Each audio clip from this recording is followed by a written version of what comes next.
So, welcome, friends, to the Hugh Smiley podcast, which is only 2 weeks old. And I'm very happy and honored to have this afternoon my good friend Reza Mostmand and his daughter Kalila. And both of these individuals are very artistic and bring their art into the world in such a way that it really makes a difference in people's consciousness and personal experience and even group experience. Mm. So, the basic intention of the podcast is to interview very interesting people who have found some kind of a stepping stone or a method or an approach to life, or maybe it comes through an aha moment, um, where there's a new perspective, a way of seeing the world, uh, society, and self in a new way, which is an awakened way. And of course, there are many different steps in that. So hopefully, this podcast will really provide a plethora, a real diversity of different journeys through psychology, through science, through technology, through art. Especially tonight, we're going to be focusing a little bit on the art side, art and Mhm. spirituality. So, welcome, Kalila, and welcome, Reza. So nice to Thank, have you here. Thanks for having us. thank you. Mm. So, Khalil, I'd like to ask you, ladies first, as they say. And I know that you are very talented. And how old are you, by the way, now? I'm 14 now. 14. What a great age. Great to be 14. So, when it comes to your personal experience with different art forms, like I know that you draw, you and other things as well. What what do you experience yourself personally, and do you also maybe have an intention or a purpose for your art? But first of all, just what's it like for you when you're drawing, that creative experience? It's well, like you mean like how I feel when I'm doing art? Yeah, Um, that's I the feel fun like when you're doing it. Yeah. uh, I I feel like when I do art, it's kind of like because art is one of my hobbies and like I really enjoy doing it, so it helps me feel happier when I'm doing my art. And I also do other types like alcohol ink or painting or sculpting. So I feel like I really enjoy doing those things when I'm in my creative workspace.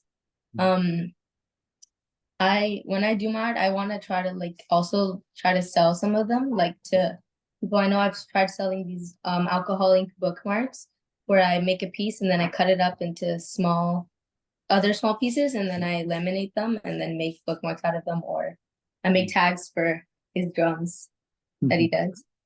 Great, great. Well, that's really exciting that you're already not only making art. Sounds like you have a space dedicated to that, where you have your tools and so on, your supplies, but you're already envisioning a business where you can create some wealth for whatever purpose. That's great. Wonderful. Mhm. So now for the senior generation, Senior what movement. about yourself? I know that over the years I've seen you play many different instruments and dance and sing and organize different events. And what is the genie in the art for you, Resha? That's a great question. I guess well, thank you. Um, I've been thinking about, what in my personal life, what has drawn me into wanting to make art and play different kind of instruments. And I remember even as a child, I had this cravings to play different instruments. When I when I would hear a specific tone of the instrument, the quality of the sound of an instrument that captures my heart, I would want to devour that instrument until I learned to play it, so that I believe that even as a young age, I was connected to how I could best express whatever that was happening inside of it, even though I wasn't able to explain it or express it properly. For me, different instruments were able to do that for me, to enable me or help me express whatever that was happening inside. And I think in my childhood, I grew up in the south of Iran, a city called Shiraz, Shiraz, the city of poets, right?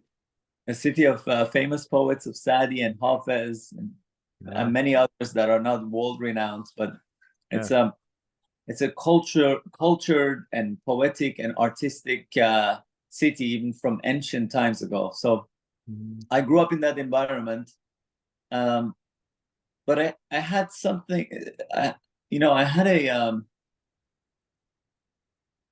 certain thirst for spirituality. It seems that's how I can explain it or express it.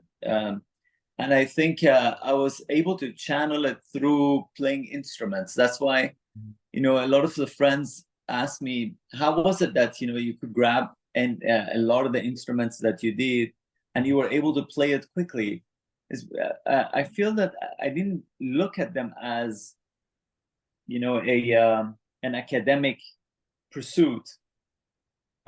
Maybe if I did, I would have gotten, something else other than what I got out of it.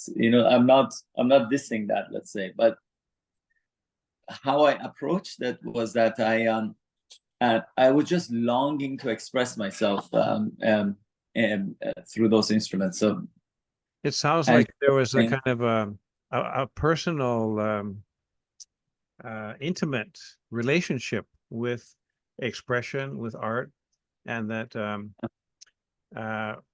the instruments and the music provided a channel for you to not only express yourself, but maybe connect with another realm, the intuition perhaps, or as you suggested, a spiritual reality of some kind.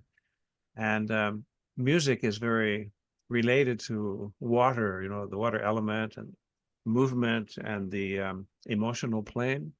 And sometimes we're not really taught very well how to express emotions in our societies, but right. art can help us do that. Yeah.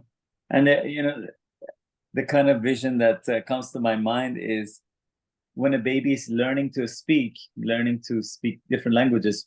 The baby has certain needs within. Maybe right, he or she is craving food or craving even a hug or whatever. I think that craving, in my observation, turns into the efficiency to learn languages in that sense. And I think art can be regarded like that. And pursuit of art can be regarded as this longing. Okay, I have to, so that was the vision that came to mind for me. That's beautiful. The parallel between the obvious physical craving for food, and then along with that, from the mother or the caretakers for nourishment, emotional love and nourishment and support. Right, yeah. And then because you're full of need. And then eventually translating into a longing or a yearning for some kind of connection on a spiritual level, or the infinite, or universal love, or unity, or something like that. So, Kalila, are you drawing something for us? Oh, I was just like kind of doodling a little bit. Doodling, oh yeah. Maybe you'll show it to us before the end of the interview. I make some of my best doodles when I'm talking with somebody. Kalila is an excellent drawing artist. I've seen a couple of samples, yeah. At it. Well, I believe your mother also, Kalila, is very talented in the artistic realm, and so you receive it from both sides.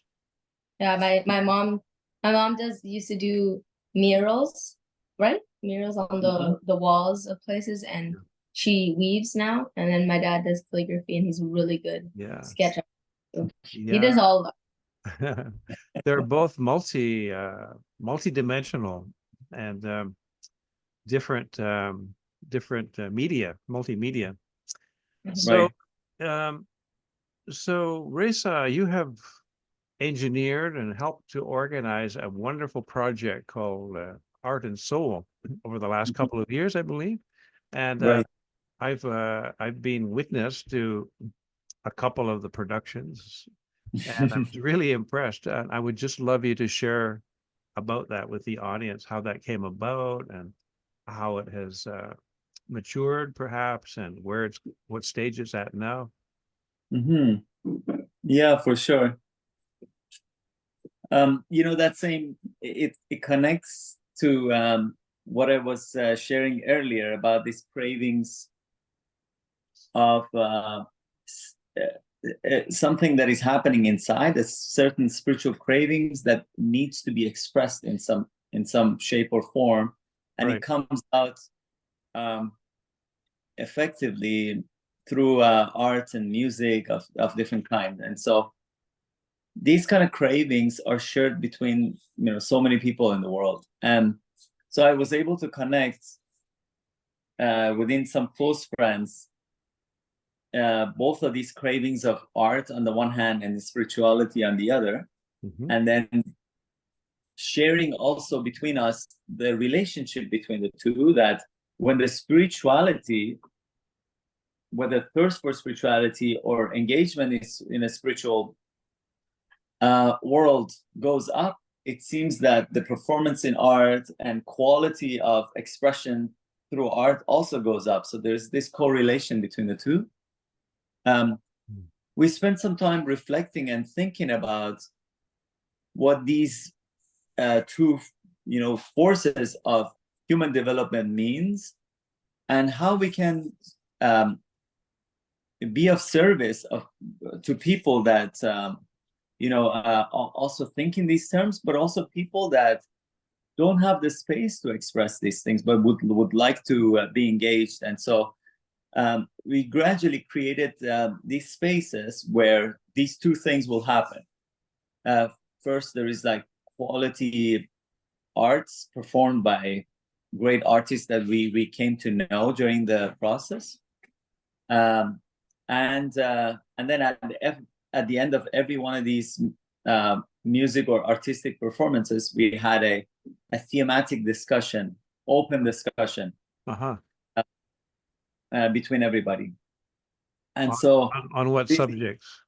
So various subjects. One of them was that what does it mean to have a springtime in human history? So we know what spring is within a season's context. Yes. But if we can imagine a spring season in human development, what does that look like, and how can we attain it, and then what do we do with it? What does it signify in our lives? So that became a wonderful discussion, because that coincided with the spring equinox. That's when we had our event, and so we thought it was a fitting spiritual discussion that we had after that performance. So people gave us feedbacks that they were fulfilled, both in terms of hearing and observing some wonderful arts in that evening, as well as getting engaged in kind of a conversation that rarely happens around us, beyond where we go for vacations or gas prices or whatever that's happening in the world, the price of tomatoes or whatever. Yeah, and those are fine, but we rarely feed our other part of our reality, our soul, with these wonderful questions or conversations or insights that we can share to others and receive some back. So that became a space that both these arts and then soul stuff happened, and we had more and more of that as people were enthused by them. So I'm curious, the subjects that you would have a conversation around after the performance, um, were the subjects related to those specific art forms or offerings of the artists and musicians, or was it just a random subject that had been chosen in advance? Yeah, most of the time they were related. So the conversation that we had with the artists when we were preparing them, or let's say we had the preparational conversation with the artists, was one of trying to create a coherent, set of expressions that happen in the same evening, all about the same theme. In that case, let's say springtime of human development. Right. Well, it reminds me of as you said, in nature, it's a cycle, right? Every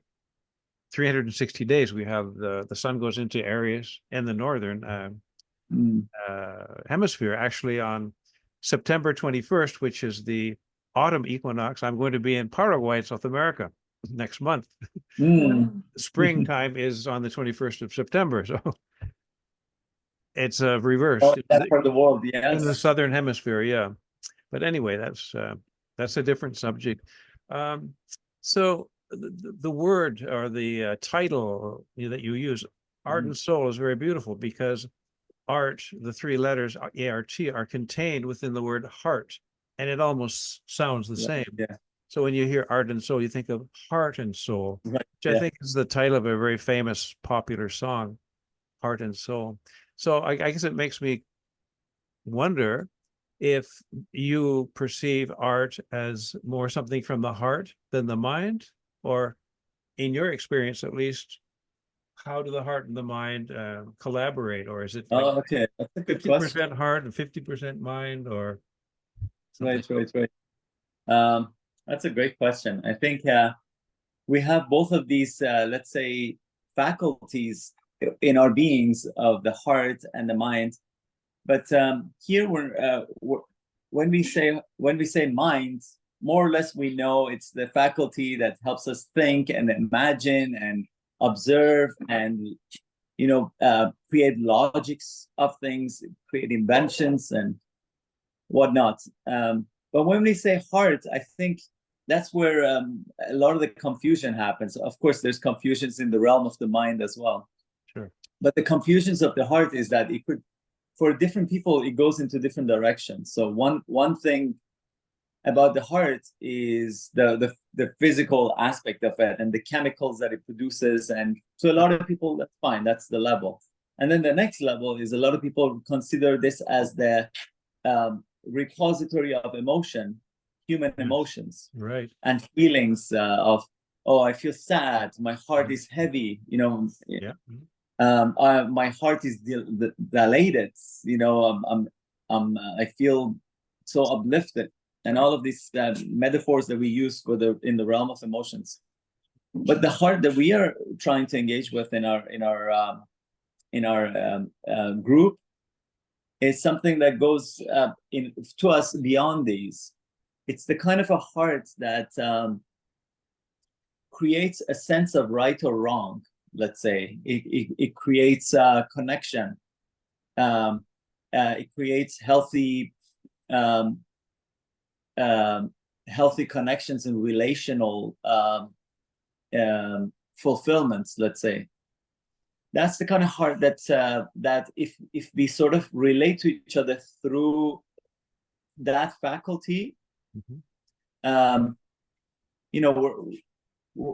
we'll be able to see a different kind of an effect than if it is just commodity based. Friendship today is just a commoditized thing. I only become someone's friends on LinkedIn or on Facebook if there is some sort of a benefit for me. So that's the logic of a lot of connections today. So when you say, excuse me for jumping in, but when you say it gives you a sense of right and wrong, are you saying that the heart kind of knows? There's a phrase from the very famous little book called Le Petit Prince, The Little Prince, and it's a very simple little story about a little boy up on a planet, and it's an analogy, of course, metaphoric, but it says at one point the heart knows things that the mind will never understand.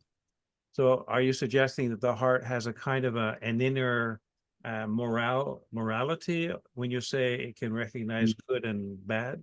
Right and wrong, I think, is what you Right, right. Whether it's inner and outer, I think those are a physical framework of thinking that we can use. But in the realm of heart, or at least the way that that we've been thinking about it, is different. But to answer the question directly, at one level, there is this intuition or a sense of, okay, I kind of know what this situation is about without kind of knowing why I know this. There is a truth to this, but I'm not talking about that. I'm talking about the heart as a faculty that connects to this universal principle, let's say, maybe I can put it that way, a certain universal principle that much like radio antenna connects to the big radio tower. We need to have this antenna in us to be able to connect. What's the principle? Which principle are you referring to? Universal principle.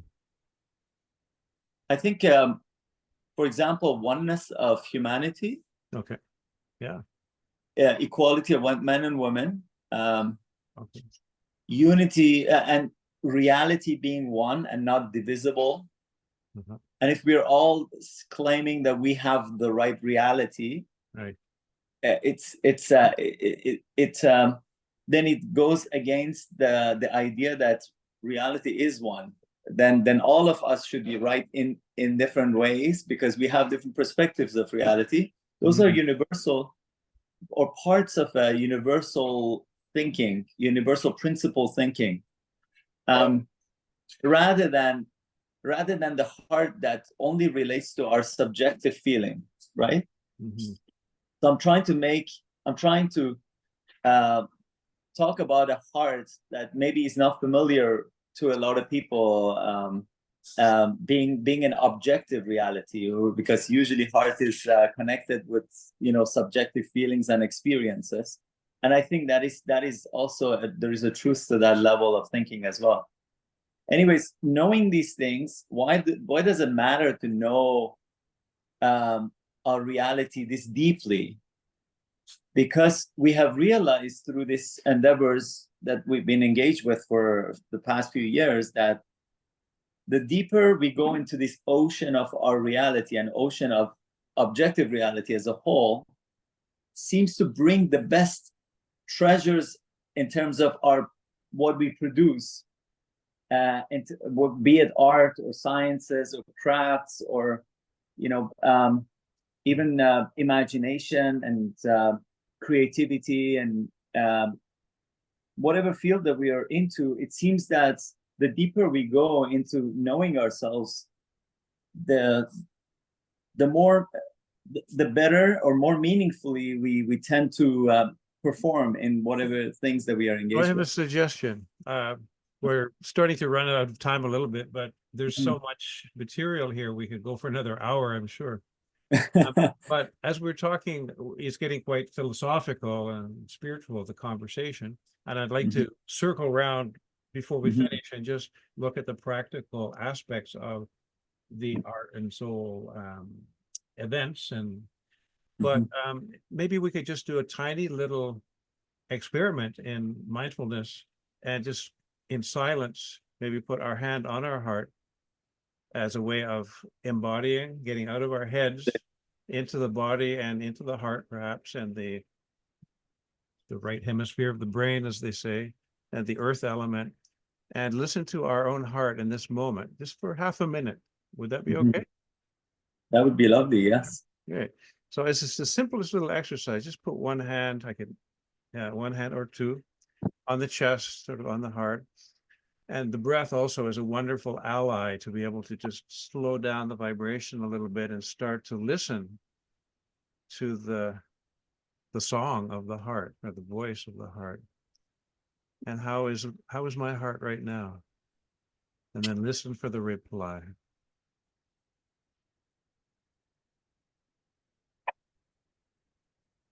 What do I notice when I ask my heart that question? It could be a physical sensation, or it could be an emotion, or even a heart thought, or an impulse, or an image.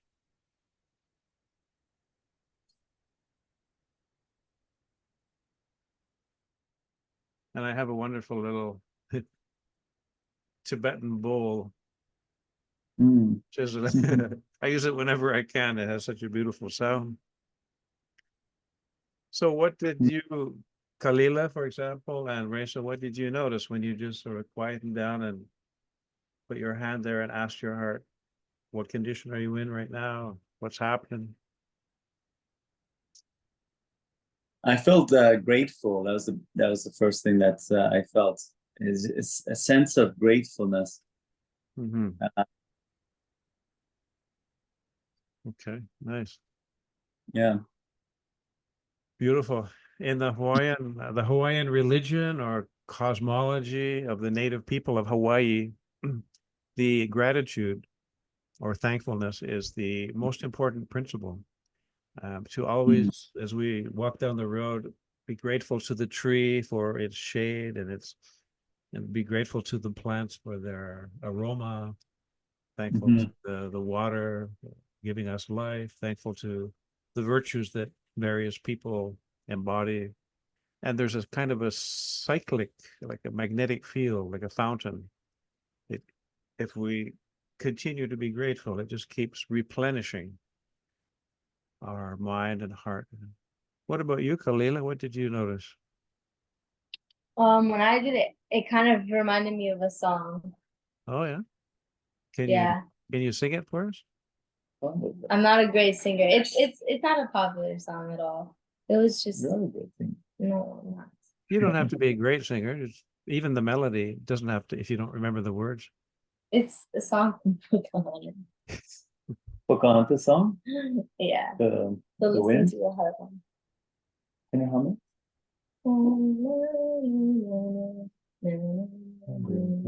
That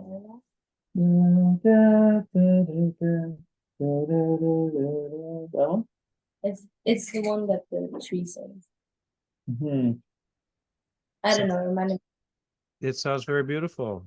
Yeah. It's called listen with your heart or listen to your heart.